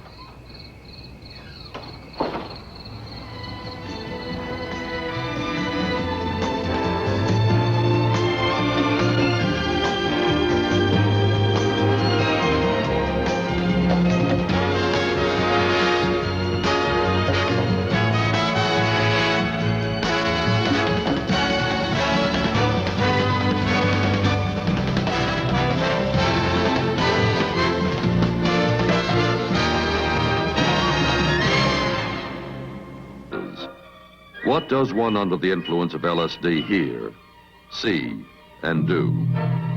We're about to take you into the world of the LSD user, a world that to him is real, yet as terrifying and unreal as anything ever imagined. We call his trip of terror to fly a giant bird.